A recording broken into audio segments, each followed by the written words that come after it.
Hey, salut à tous et à toutes, c'est Lozo, j'espère que vous allez bien. Aujourd'hui on se retrouve pour parler de Bob Marley. Ce sera peut-être une longue série, car je vais l'appeler la série L'Origine, sur différents chanteurs, différents acteurs et j'en passe. Je vais retracer leur vie, leur carrière et aller au détail. Je vais essayer d'être précis et de trouver de bonnes informations. En attendant, si ça vous plaît, n'hésitez pas à le dire en espace commentaire. Je vais essayer de m'appliquer pour que ce soit vraiment cool et vraiment sympa.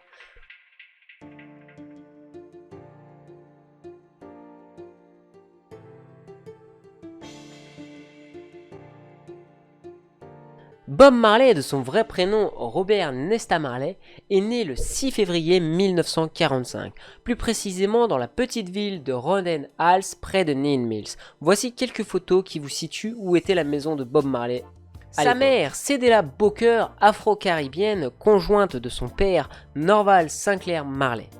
Son père était d'origine blanc, anglais, mais il était né en Jamaïque. Il prétendait être membre de la Royal Navy, mais ce fut une toute autre histoire, car il était maître en contrebande de plantation de cannabis.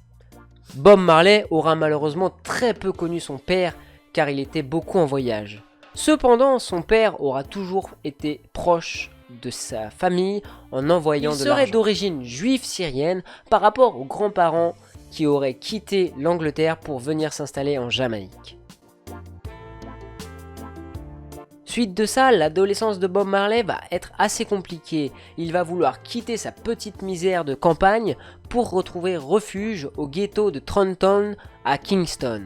Bob Marley, n'étant pas très fan de l'école, décide de quitter l'école à 14 ans pour former un groupe avec l'un de ses amis Bunny Weller, mais aussi Peter Tosh. Il chantait des cantines de musique soul-américaine entendues à la radio. Il eut aussi des cours de chant avec le chanteur Jog Hicks. Suite de ça, Bob Marley décide d'enregistrer sa première chanson, Judge Not, pour la production Leslie Kong, du label Beverly's en 1969. À seulement 17 ans, Bob Marley faisait aussi une reprise de Claude Gray sur la chanson On Cup of Coffee, mais malheureusement cela perçut très peu de succès. Marley continuera dans sa lancée pendant la période rocksteady qui fait le succès de l'évolution de la musique jamaïcaine. Un mélange de rythme rapide de Sky reprenant la soul nord-américaine, le rhythm and blues, le style chant et clavier, tout en restant sur le thème de l'amour et la religion. Malheureusement, pendant la période du 11 février 1966, Bob Marley va devoir rejoindre sa mère pour l'aider dans un hôtel appelé Dupont à Winston. Il continuera toutefois à écrire ses musiques. Et oui, je me suis trompé, on dit Wilmington.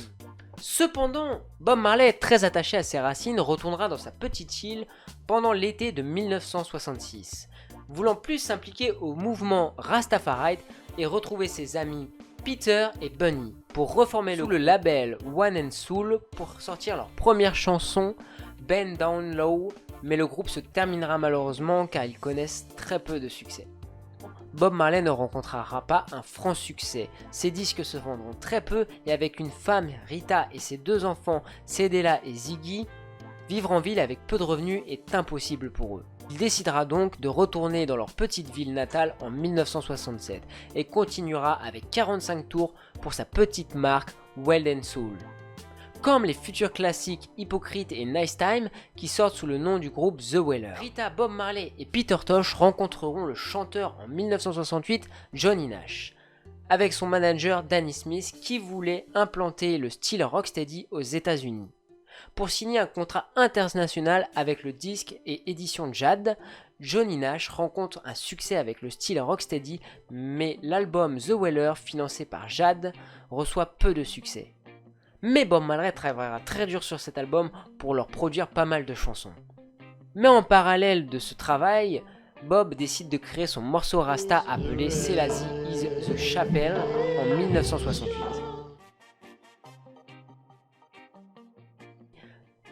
Sans argent, malheureusement, Bob Marley devra retourner auprès de sa mère pour travailler dans une usine d'automobile, Chrysler, qui lui inspira son titre It's Alright de 1970.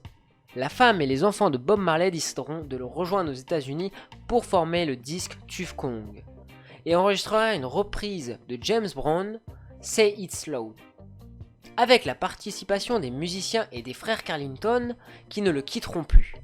Mais malheureusement, le disque ne rencontrera pas de succès. Marley décidera donc de rejoindre un très vieil ami, Lee Scratch Perry, avec les frères Carlington pour reformer le groupe The Wailers.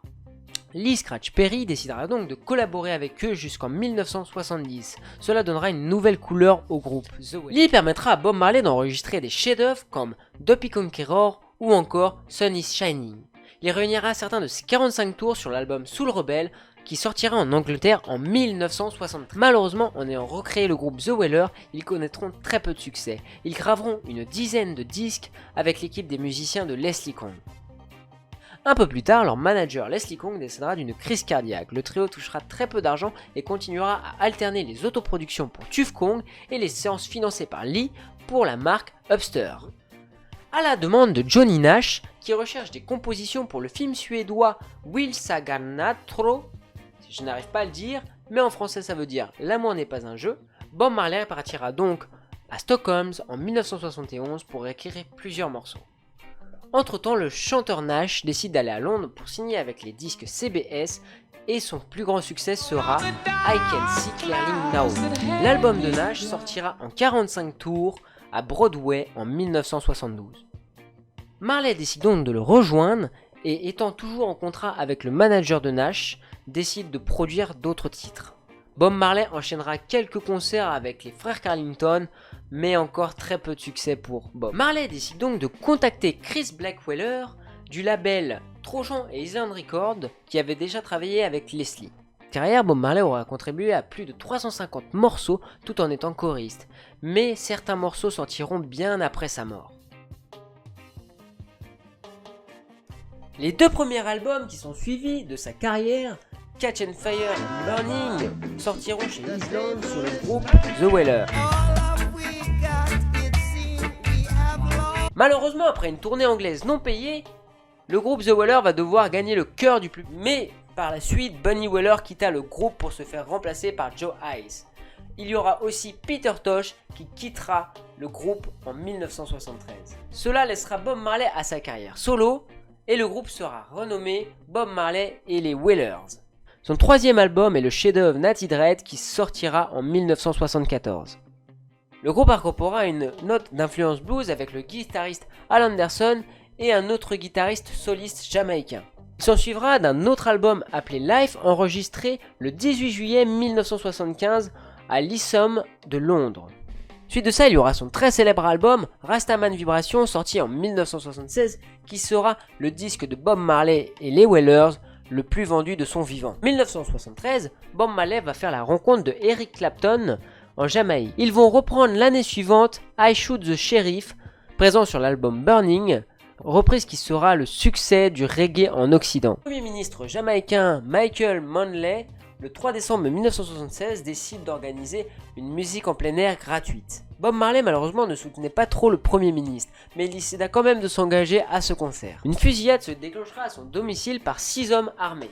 Une balle lui effleurera la poitrine et ira se loger dans son bras gauche, tandis qu'une autre touchera la tête de sa femme Rita. Mais par chance, elle survivra de ça. Bob Marley évoquera cet épisode dans sa chanson Humbus in the Night sur l'album Survival publié en 1979.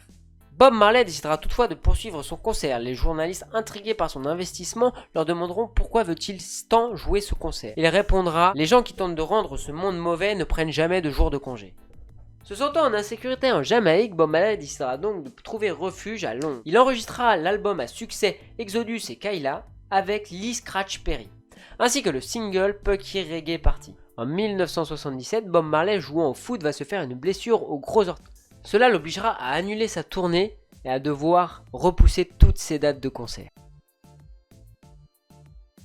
Suite de ça, après l'analyse d'un médecin, on lui révélera une maladie de la peau qui fait 4% des cancers et qui est extrêmement dangereux.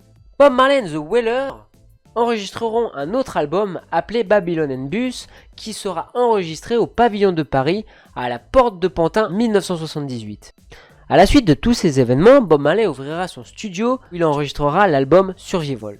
Lors d'un festival reggae Sunsplash à Kingston, Bob Marley est l'un des plus attendus. Et les drames vont commencer en 1980 lorsque Bob Marley faisant un jogging à New York va s'évanouir. On lui révélera 5 tumeurs.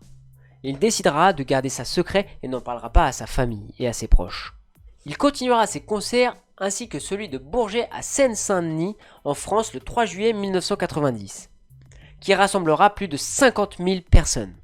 Bob Marley donnera un dernier concert à Pittsburgh avant d'arrêter sa célèbre tournée Uprising en 1980. À la fin de sa carrière et de sa vie, à cause de sa tumeur qui prend un peu plus d'ampleur chaque jour, Bob Marley aimerait rejoindre ses proches en Jamaïque. Mais il sera placé en soins intensifs le 9 mai 1981 à l'hôpital Cedar of Lisbon à Miami.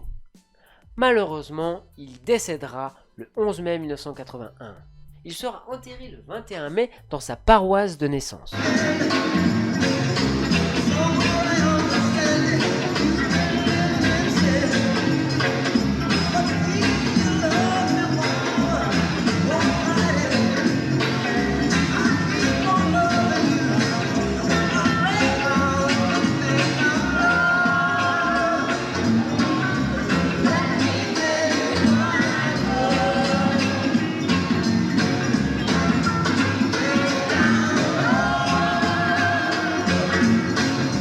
Malgré les difficultés et les échecs, il n'a jamais abandonné. Il a su toujours donner le meilleur de soi-même et avoir une vision de la vie simple.